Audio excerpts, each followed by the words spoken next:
Hier, l'idée même de négocier avec Moscou semblait taboue. Aujourd'hui, un mot a franchi les murs de Bruxelles. Dialogue. Pendant des années, l'Europe n'a juré que par les sanctions, les mises en garde et les ultimatums. Aucun compromis, aucun espace pour une discussion avec la Russie. Mais ces dernières heures, quelque chose a changé. Le ton, autrefois intransigeant, laisse soudain place à une réalité tout autre. Un éditorial percutant venu d'Occident vient de remettre en question la stratégie européenne. Là où le mot « négociation » semblait interdit, il s'inscrit à présent noir sur blanc dans les échanges de Bruxelles. La surprise est immense. Ce glissement n'est pas anodin. Il pourrait même marquer un tournant historique. Pourquoi ce basculement? Car la stratégie du tout-sanction, malgré une multitude de décisions et de paquets successifs, n'a pas offert les résultats escomptés. L'Europe se heurte à ses propres limites. Inflation, ralentissement économique, divisions internes.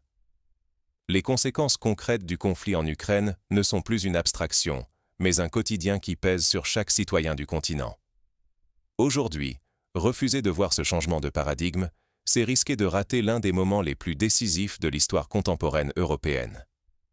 La stabilité, la sécurité et l'avenir du continent sont en jeu.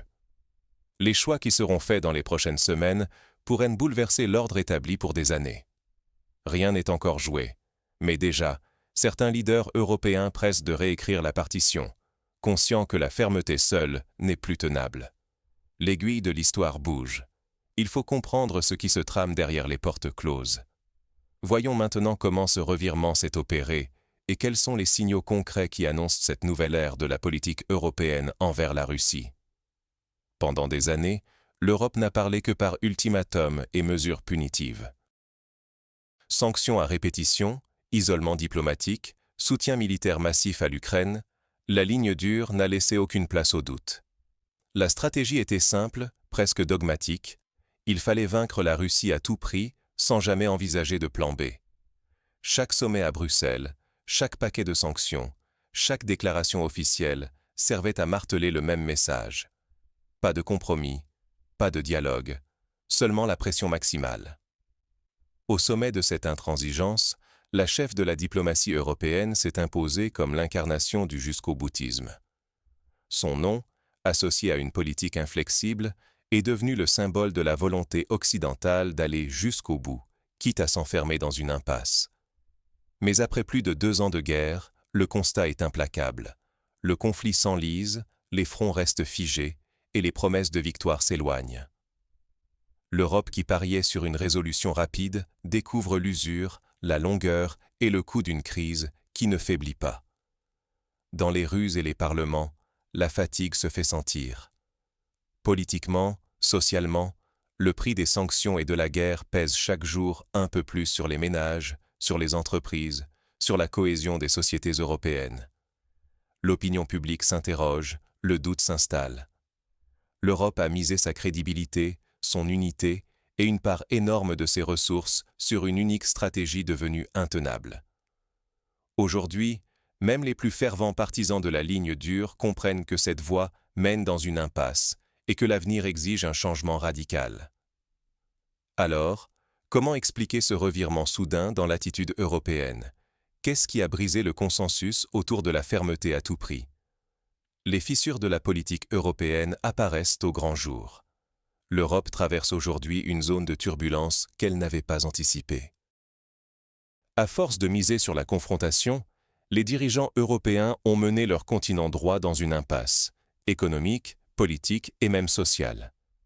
La croissance s'essouffle. Depuis plus de 3 ans, l'économie européenne piétine. Les chiffres de la production industrielle stagnent, les investissements se raréfient et l'inflation s'installe dans le quotidien. Pour des millions de foyers, la flambée des prix se traduit par une perte de pouvoir d'achat, qui ronge la confiance et la stabilité jusque dans les classes moyennes. Les crises énergétiques se succèdent.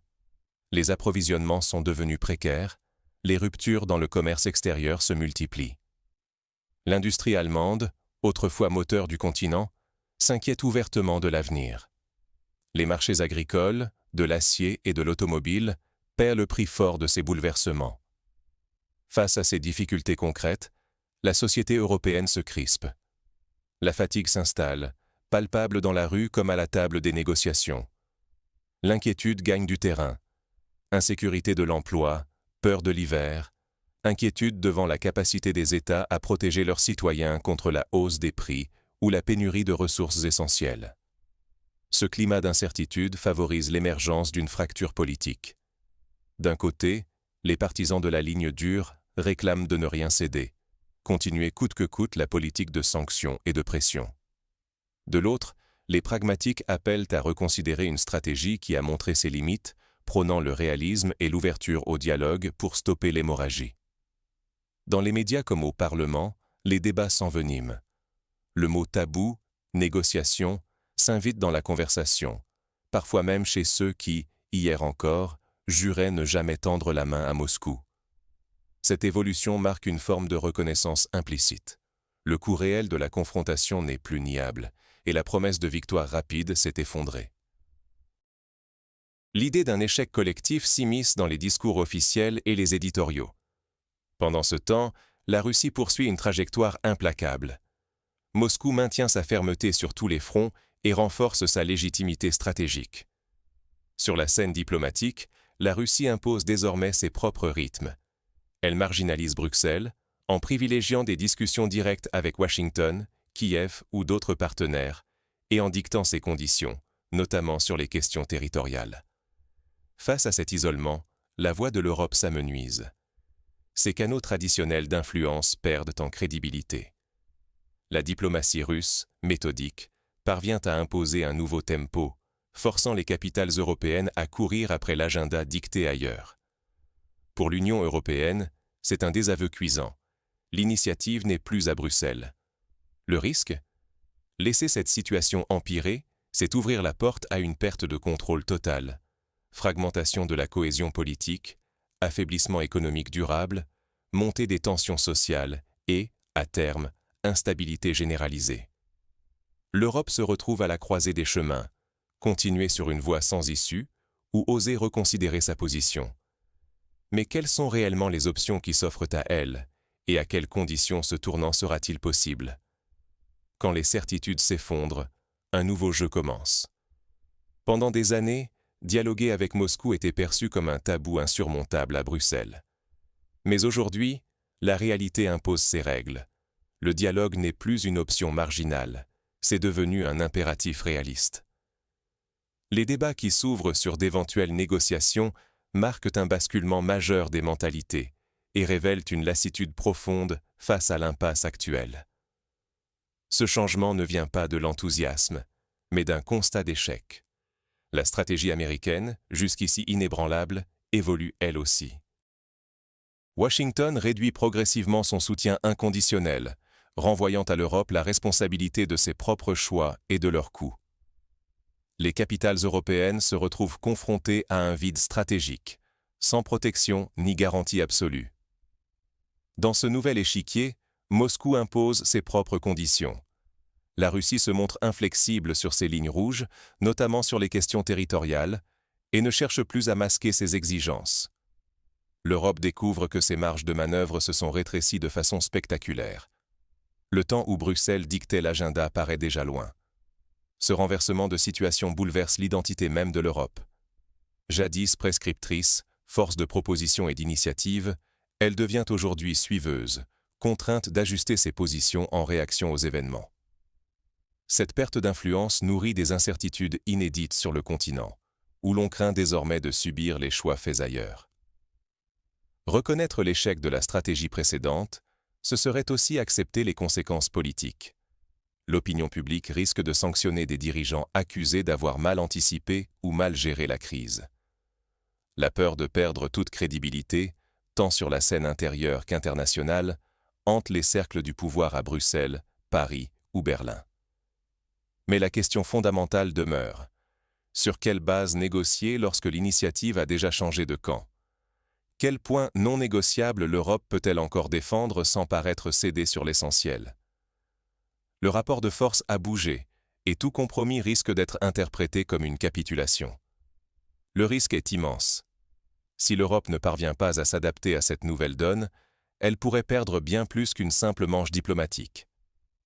Elle s'expose à une recomposition géopolitique brutale où ses intérêts seraient relégués au second plan. Mais si elle sait saisir cette transition pour redéfinir ses priorités, elle peut encore préserver une partie de son influence et éviter le pire. Reste à savoir comment, concrètement, l'Europe et chaque citoyen peuvent agir face à ce tournant décisif. Quels leviers restent accessibles pour peser sur la suite? Dans chaque crise, il y a une opportunité de réinventer la stratégie.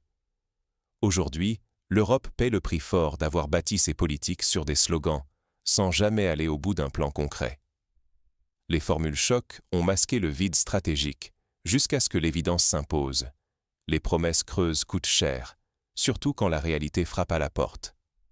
C'est un avertissement limpide. S'accrocher à des postures idéologiques, c'est prendre le risque de foncer droit dans le mur. La première leçon à retenir, c'est que l'adaptation n'est pas un signe de faiblesse. Refuser de regarder la vérité en face, c'est s'enfermer dans l'échec. Dans ce contexte, la capacité à accepter la réalité et à ajuster le discours avant l'effondrement devient vitale. Changer d'angle avant qu'il ne soit trop tard, c'est préserver la crédibilité de l'Europe et éviter l'humiliation de devoir négocier sous la contrainte. Une stratégie n'a de valeur que si elle s'inscrit dans la constance et la lucidité. L'emballement émotionnel, qu'il vienne de la rue ou des plateaux télé, ne doit jamais dicter la politique internationale.